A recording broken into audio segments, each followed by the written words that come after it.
Friend, good morning and welcome to our channel pro education. तो आज है 15 मई और आज के करंट अफेयर के जितने भी इंपॉर्टेंट क्वेश्चन हैं इस वीडियो में डिस्कस करेंगे। तो अगर आप चैनल पर नए हैं तो प्लीज़ मेरे चैनल को सब्सक्राइब कर लीजिए, बेल आइकन प्रेस कर लीजिए ताकि आने वाले नेक्स्ट वीडियो का नोटिफिकेशन आपको मिल सके। तो चलिए स्टार्ट करते हैं आज के करंट अफेयर का फर्स्ट क्वेश्चन। आज का पहला क्वेश्चन है, मार्टिन ग्रिफ्स किस संगठन के नए अवर महासचिव नियुक्त हुए हैं? तो फ्रेंड, इसका राइट आंसर होगा ऑप्शन ए संयुक्त राष्ट्र। तो मार्टिन ग्रिफ्स हाल ही में संयुक्त राष्ट्र के नए अवर महासचिव नियुक्त किए गए हैं और इन्हें 5 साल की अवधि के लिए संयुक्त राष्ट्र कार्यालय में मानवीय मामलों के समन्वय यानी कि कोऑर्डिनेशन ऑफ ह्यूमैनिटेरियन अफेयर्स का नया प्रमुख नियुक्त किया गया है और वे अवर महासचिव के रूप में मार्क लुवॉक की जगह लेंगे। और मार्टिन ग्रिफ्स वर्तमान में यमन में संयुक्त राष्ट्र के विशेष दूत के रूप में कार्यरत हैं। तो इन्हें हाल ही में मानवीय मामलों के समन्वय के लिए संयुक्त राष्ट्र कार्यालय का अवर महासचिव नियुक्त किया गया है। तो मानवीय मामलों के समन्वय के लिए संयुक्त राष्ट्र का कार्यालय, जिसका उद्देश्य है कठिन आपात स्थितियों और प्राकृतिक आपदाओं के लिए अंतर्राष्ट्रीय प्रतिक्रिया को मजबूत करना। तो फ्रेंड, अगला क्वेश्चन है, वर्ष 2021 का विश्व खाद्य पुरस्कार से किसे सम्मानित किया गया है? तो इसका राइट आंसर होगा ऑप्शन डी शकुंतला हरक सिंह। तो फ्रेंड, भारतीय मूल की शकुंतला हरक सिंह को 2021 का विश्व खाद्य पुरस्कार से सम्मानित किया गया है और वे इस पुरस्कार को पाने वाली पहली भारतीय महिला बनी हैं। और साथ ही डॉक्टर शकुंतला हरक सिंह भारतीय मूल के विश्व पोषण विशेषज्ञ हैं जिन्हें विश्व खाद्य पुरस्कार से सम्मानित किया गया है। और यह पुरस्कार खाद्य और कृषि के लिए नोबेल पुरस्कार के रूप में जाना जाता है, जिसमें पुरस्कार पाने वाले व्यक्ति को $2.5 लाख की पुरस्कार राशि प्रदान की जाती है। और इस पुरस्कार को खाद्य एवं कृषि संगठन के द्वारा दिया जाता है, जो कि संयुक्त राष्ट्र सदस्य देशों को नीतियों के निर्माण, धारणीय कृषि का समर्थन करने के लिए तथा योजना बनाने एवं कानूनों में परिवर्तन करने की एक संस्था है। इसका मुख्यालय है रोम, इटली। विश्व खाद्य कार्यक्रम की स्थापना हुई थी 1961 में और विश्व खाद्य कार्यक्रम के कार्यकारी निदेशक हैं डेविड बिजली। तो फ्रेंड, इस क्वेश्चन में बात हो रही है डॉक्टर शकुंतला हरक सिंह की, जिन्हें हाल ही में विश्व खाद्य पुरस्कार से सम्मानित किया गया है। और इसी से संबंधित करंट अफेयर के कुछ इंपॉर्टेंट पॉइंट्स हैं, उन्हें भी देख लेते हैं। जिसमें पहला है मारिया रेसा, जिन्हें हाल ही में विश्व प्रेस स्वतंत्रता पुरस्कार 2021 से सम्मानित किया गया है। श्यामला गणेश को जापान का order of the rising sun पुरस्कार से सम्मानित किया गया है। कृति करंत को वर्ल्ड इनोवेटर्स अवार्ड से सम्मानित किया गया है, जबकि रुमाना सिन्हा सहगल को नेल्सन मंडेला विश्व मानवतावादी पुरस्कार 2021 के लिए सम्मानित किया गया है। और वहीं कौशल्या शंकर को इंटरनेशनल वुमेन करेज पुरस्कार 2021 से सम्मानित किया गया है। अगला क्वेश्चन है, हार्ट बिल पास करने वाला विश्व का पहला देश कौन बना है? तो इसका राइट आंसर होगा ऑप्शन बी अमेरिका। तो फ्रेंड, हाल ही में अमेरिका में एक हार्ट बिल पास हुआ है और इस बिल को पास करने वाला यह विश्व का प्रथम देश है। और हाल ही में पास हार्ट बिल अमेरिका का एक विवादास्पद विधेयक है और इस बिल के अनुसार भ्रूण के दिल की धड़कन पता चलने के बाद गर्भपात पर रोक लगा दिया जाएगा और भ्रूण के दिल की धड़कन का पता आमतौर पर गर्भधारण के 6 सप्ताह के बाद चलता है। और हाल ही में north Dakota heart bill pass करने वाला अमेरिका का पहला राज्य बना है। हालांकि अमेरिका के सर्वोच्च न्यायालय ने इस कानून को असंवैधानिक ठहराया है। तो फ्रेंड, अमेरिका, जिसकी राजधानी है वाशिंगटन डीसी, राष्ट्रपति हैं जो बाइडेन, उपराष्ट्रपति हैं कमला हैरिस, जो भारतीय मूल की एक अमेरिकी महिला हैं, और करेंसी है डॉलर। अमेरिका की अंतरिक्ष एजेंसी है नासा। और प्रधानमंत्री मोदी, जिन्हें जो बाइडेन के द्वारा आयोजित वर्चुअल क्लाइमेट समिट के लिए हाल ही में आमंत्रित किया गया था और भारत का दूसरा सबसे बड़ा तेल आपूर्तिकर्ता देश बना है अमेरिका। हाल ही में अमेरिका फिर से संयुक्त राष्ट्र मानवाधिकार परिषद में शामिल हुआ है। अगला क्वेश्चन है, तौकते चक्रवात किस देश में आने वाला 2021 का पहला चक्रवात है? तो इसका राइट आंसर होगा ऑप्शन डी, भारत। तो तौकते चक्रवात भारत में आने वाला 2021 का पहला चक्रवात होगा। तो फ्रेंड, तौकते चक्रवात जिसके लिए केरल सरकार ने हाल ही में रेड अलर्ट भी जारी किया है। तो फ्रेंड, अब बात आई है चक्रवात की, तो चक्रवात के बारे में भी जान लेते हैं।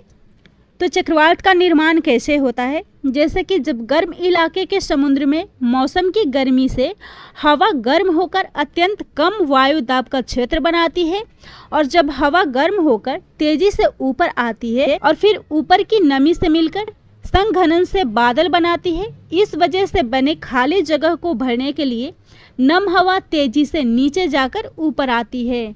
इसी प्रकार चक्रवात का निर्माण होता है। और दुनिया के 5 सबसे बड़े चक्रवात हैं जिन्होंने भारी तबाही मचाई थी। इनमें पहला है भोला साइक्लोन, जो कि पूर्वी पाकिस्तान में आया था 1970 ईस्वी में, और 8 नवंबर 1970 को बंगाल की खाड़ी से यह शुरू हुआ था।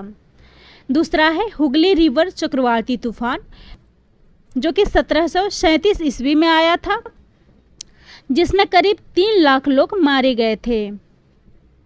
और तीसरा है हैपोंग टाइफून चक्रवाती तूफान, जो 1881 में आई थी वियतनाम में, और इस तूफान में भी लगभग 3 लाख लोगों की मौत हुई थी। नेक्स्ट है कोरिंगा चक्रवाती तूफान, जो 1839 ईस्वी में आई थी आंध्र प्रदेश के कोरिंगा में, और इस तूफान में भी लगभग 3 लाख लोगों की ज़िंदगी बर्बाद हुई थी, जिसमें करीब 25,000 समुद्री जहाज भी बर्बाद हुए थे। और पांचवा है बैकरगज चक्रवाती तूफान, जो 1876 ईस्वी में आया था, और इस तूफान में मरने वालों की संख्या लगभग 2 लाख के करीब थी। तो फ्रेंड, अब क्वेश्चन है चक्रवात के नाम कैसे रखे जाते हैं? तो फ्रेंड, 1953 से मियामी नेशनल हरिकेन सेंटर और वर्ल्ड मेट्रोलॉजी ऑर्गेनाइजेशन के द्वारा तूफानों और उष्णकटिबंधीय चक्रवातों के नाम रखे जाते हैं, जिसका मुख्यालय है जिनेवा, और यह संयुक्त राष्ट्र संघ की एक एजेंसी है। अगला क्वेश्चन है, व्हिटली अवार्ड्स या ग्रीन ऑस्कर जीतने वाले पहले भारतीय कौन बने हैं? तो इसका राइट आंसर होगा ऑप्शन बी, नुक्लू फोम। तो हाल ही में नागालैंड के नुक्लू फोम व्हिटली अवार्ड्स पाने वाले पहले भारतीय बने हैं। और 2021 में व्हिटली अवार्ड नागालैंड के नुक्लू फोम ने जीता है, और वे इस पुरस्कार को पाने वाले एकमात्र भारतीय हैं। तो व्हिटली अवार्ड्स, जिसे ग्रीन ऑस्कर के नाम से भी जाना जाता है, इसे व्हिटली फंड ऑफ नेचर के द्वारा प्रतिवर्ष प्रदान किया जाता है। और व्हिटली फंड फॉर नेचर 1994 में एडवर्ड व्हिटली के द्वारा स्थापित किया गया था, जिसे पर्यावरण संरक्षण के योगदान के लिए व्यक्तियों को प्रदान किया जाता है। और नुक्लू फोम द्वारा जैव विविधता शांति गलियारों को बनाया जा रहा है, और वन्य जीवों के संरक्षण और पर्यावरण संरक्षण के अलावा वह स्वास्थ्य, शिक्षा और सूक्ष्म वित्त के लिए अपने कार्यों का भी विस्तार करते हैं। और नुक्लू फोम को नागालैंड के अमूर फाल्कन मैन के नाम से भी जाना जाता है, और इसके साथ ही नागालैंड को falcon capital of the world भी कहा जाता है। तो अमूर फाल्कन, जो कि फाल्कन पक्षी परिवार का एक छोटा सा रैपर है, और यह दक्षिण पूर्वी साइबेरियन और उत्तरी चीन में भारत के बड़े पैमाने पर और दक्षिण अफ्रीका में अरब सागर से सर्दियों में पलायन करने से पहले प्रजनन करता है। अगला क्वेश्चन है, हाल ही में आयोजित ब्रिक्स रोजगार कार्य समूह की पहली वर्चुअल बैठक की अध्यक्षता किसके द्वारा की गई है? तो इसका राइट आंसर होगा ऑप्शन ए, भारत। तो फ्रेंड, हाल ही में भारत ने ब्रिक्स रोजगार कार्य समूह की पहली बैठक की अध्यक्षता की है, और यह बैठक वीडियो कॉन्फ्रेंसिंग के माध्यम से भारत की अध्यक्षता में संपन्न हुई है, जिसमें भारत की तरफ से श्रम और रोजगार सचिव श्री अपूर्व चंद ने भाग लिया था। और ब्रिक्स राष्ट्र के अलावा अंतर्राष्ट्रीय श्रम संगठन और अंतर्राष्ट्रीय सामाजिक सुरक्षा एजेंसी ने भी इस बैठक में भाग लिया था। तो ब्रिक्स सदस्य देशों के प्रतिनिधियों में ब्राज़ील, रूस, भारत, चीन और दक्षिण अफ्रीका शामिल है। और हाल ही में इससे पहले ब्रिक्स के वित्त मंत्रियों की बैठक आयोजित की गई थी, जिसका आयोजन 6 अप्रैल को संपन्न हुई है। हाल ही में आर्थिक और व्यापार मुद्दों पर ब्रिक्स संपर्क समूह के 13वें सम्मेलन का आयोजन किया गया था, जिसमें इसकी अध्यक्षता भारत के द्वारा की गई थी और यह आयोजन 9 से 11 मार्च के बीच में आयोजित की गई थी।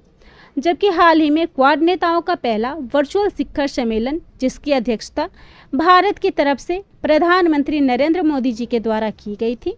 हाल ही में 16वें फिक्की उच्च शिखर सम्मेलन का भी आयोजन हुआ था, जिसकी अध्यक्षता रमेश पोखरियाल निशंक जी के द्वारा की गई थी। अगला क्वेश्चन है, ICAS की कार्यकारी समिति में किस भारतीय महिला को शामिल किया गया है? तो इसका राइट आंसर होगा ऑप्शन बी, मनीषा कपूर। तो फ्रेंड, हाल ही में मनीषा कपूर, जो कि भारतीय मूल की है, और इन्हें ICAS की कार्यकारी समिति में शामिल किया गया है। और मनीषा कपूर इससे पहले advertising standards council of India की महासचिव थी और इन्हें हाल ही में international council for advertising self regulation में शामिल किया गया है। तो international council for advertising self regulation यानी कि ICAS, जिसके अध्यक्ष है गाय पार्कर। ICAS का मुख्यालय है ब्रुसेल्स, बेल्जियम। जबकि मनीषा कपूर इससे पहले भारतीय विज्ञापन मानक परिषद की महासचिव थी, जिसकी स्थापना हुई है 1985 में। भारतीय विज्ञापन मानक परिषद का मुख्यालय है मुंबई, महाराष्ट्र में। तो फ्रेंड, इस क्वेश्चन में बात हो रही है मनीषा कपूर की, जो कि हाल ही में ICAS समिति में शामिल हुई है। और इसके साथ ही करंट अफेयर के कुछ इंपॉर्टेंट पॉइंट्स है, उन्हें भी देख लेते हैं। जिसमें पहला है federation of Indian chambers of commerce and industry, जिसके FLO की राष्ट्रीय अध्यक्ष बनी है उज्ज्वला सिंघानिया। BRO में कमांडिंग अधिकारी नियुक्त होने वाली पहली महिला बनी है वैशाली हिवासे। नेस्कॉम की पहली महिला चेयरपर्सन बनी है रेखा मेनन। जबकि national council of applied economic research की पहली महिला निदेशक बनी है पूनम गुप्ता। और दुनिया की सबसे युवा महिला अरबपति बनी है विटनी वोल्फ फोर्ड। अगला क्वेश्चन है, हाल ही में किन 2 देशों के बीच चौथी वित्तीय वार्ता वर्चुअली आयोजित की गई थी? तो इसका राइट आंसर होगा ऑप्शन ए, भारत और स्विस। तो फ्रेंड, हाल ही में भारत और स्विस के बीच चौथी वित्तीय वार्ता वर्चुअली आयोजित की गई थी। तो फ्रेंड, इस बैठक में भारत की तरफ से अध्यक्षता आर्थिक मामलों के सचिव अजय सेठ के द्वारा की गई थी, जबकि स्विस की तरफ से इस बैठक की अध्यक्षता डेनियला स्टोफेल के द्वारा की गई थी। तो स्विट्जरलैंड, जिसकी मुद्रा है स्विस फ्रैंक, स्विट्जरलैंड की राजधानी है बर्न और स्विट्जरलैंड के राष्ट्रपति है गाय परमेलिन। तो फ्रेंड, इस क्वेश्चन में बात हो रही है हाल ही में संपन्न समिट की। तो इस क्वेश्चन से जुड़े करंट अफेयर के कुछ इंपॉर्टेंट पॉइंट्स हैं, जिसमें पहला है G20 पर्यटन मंत्रियों की बैठक 4 मई 2021 को इटली में हाल ही में आयोजित की गई थी और इसमें भारत की अध्यक्षता केंद्रीय पर्यटन और संस्कृति राज्य मंत्री प्रहलाद सिंह पटेल जी के द्वारा की गई है। बोआओ फोरम फॉर एशिया का वार्षिक सम्मेलन 2021 का आयोजन चीन में किया गया था और वहीं रायसीना संवाद 2021 वार्षिक संवाद के 6ठे संस्करण का आयोजन 13 अप्रैल से 16 अप्रैल तक आयोजित किया गया था। अगला क्वेश्चन है, हाल ही में किस साहित्य अकादमी पुरस्कार विजेता पत्रकार का निधन हो गया है? इसका राइट आंसर होगा, तो इसका राइट आंसर होगा ऑप्शन डी, होमेन बरगोहाई। और वे असमिया भाषा के प्रसिद्ध साहित्यकार और पत्रकार थे और वह कई समाचार पत्रों से जुड़े हुए थे और वे असमिया दैनिक नियोमिया वार्ता के प्रमुख संपादक के रूप में कार्यरत थे और वह असम साहित्य सभा के अध्यक्ष भी थे और उन्हें उनके उपन्यास पिता पुत्र के लिए असमिया भाषा के लिए 1978 में साहित्य अकादमी पुरस्कार से सम्मानित किया गया था। और इसी के साथ हाल ही में टेबल टेनिस चैंपियन और पूर्व अंतर्राष्ट्रीय पैडलर वी चंद्रशेखर का भी निधन हो गया है और वह तमीज़ हागा टेबल टेनिस एसोसिएशन के वर्तमान अध्यक्ष थे। और 63 वर्षीय चंद्रशेखर 1982 में अर्जुन पुरस्कार से भी सम्मानित किए गए थे। हाल ही में स्वतंत्रता सेनानी और स्वाधीन बंगला बेंतर केंद्र के संगीतकार अनूप भट्टाचार्य का भी निधन हो गया है। और अमित भट्टाचार्य रविंद्र संगीत शिल्पी संस्थान के संस्थापक सदस्य भी थे। हाल ही में केरल के सबसे वरिष्ठ कम्युनिस्ट नेता KR गौरी अम्मा का 102 वर्ष की उम्र में निधन हो गया है। और वे 1957 में राज्य के पहले कम्युनिस्ट मंत्रालय में पहली राजस्व मंत्री थी। और वह केरल विधानसभा में दूसरी सबसे लंबे समय तक सेवा में रहने वाली विधायक थी और पहली केरल सरकार की अंतिम जीवित सदस्य भी थी। और वहीं हाल ही में प्रसिद्ध मूर्तिकार और राज्यसभा सांसद रघुनाथ मोहपात्रा का भी निधन हो गया है। अगला क्वेश्चन है 2020 के लिए माइग्रेशन और डेवलपमेंट ब्रीफ रिपोर्ट किसके द्वारा जारी की गई है? तो इसका राइट आंसर होगा ऑप्शन बी, विश्व बैंक। तो फ्रेंड, हाल ही में विश्व बैंक ने माइग्रेशन और डेवलपमेंट ब्रीफ रिपोर्ट को जारी की है। और इस रिपोर्ट के अनुसार 2020 में भारत प्रेषण यानी कि भेजा हुआ धन का सबसे बड़ा प्राप्तकर्ता रहा है। और भारत 2008 के बाद से प्रेषण का सबसे बड़ा प्राप्तकर्ता रहा है। हालांकि 2020 में भारत द्वारा प्राप्त प्रेषण 83 बिलियन अमेरिकी डॉलर से अधिक था। हालांकि 2019 से 0.2% की तुलना में यह कम है। और वही 2020 के शीर्ष 5 प्रेषण प्राप्तकर्ता देश है, जिसमें अमेरिकी डॉलर में भारत, चीन, मैक्सिको, फिलीपींस और मिस्र थे। जबकि धन भेजने वालों में शीर्ष स्रोत देशों में प्रथम स्थान संयुक्त राज्य अमेरिका का है, दूसरा स्थान संयुक्त अरब अमीरात का है, तीसरा स्थान सऊदी अरब का है, उसके बाद स्विट्जरलैंड, फिर जर्मनी और चीन का स्थान है। तो इस रिपोर्ट को जारी किया है विश्व बैंक ने, जिसका मुख्यालय है वाशिंगटन DC, संयुक्त राज्य अमेरिका। विश्व बैंक का गठन हुआ था जुलाई 1944 में और विश्व बैंक के अध्यक्ष थे डेविड मालपस। तो यह था आज के करंट अफेयर का टॉप 10 इंपॉर्टेंट क्वेश्चन। वीडियो पसंद आता हो तो वीडियो को चैनल को सब्सक्राइब कीजिएगा, वीडियो को लाइक एंड शेयर कीजिएगा।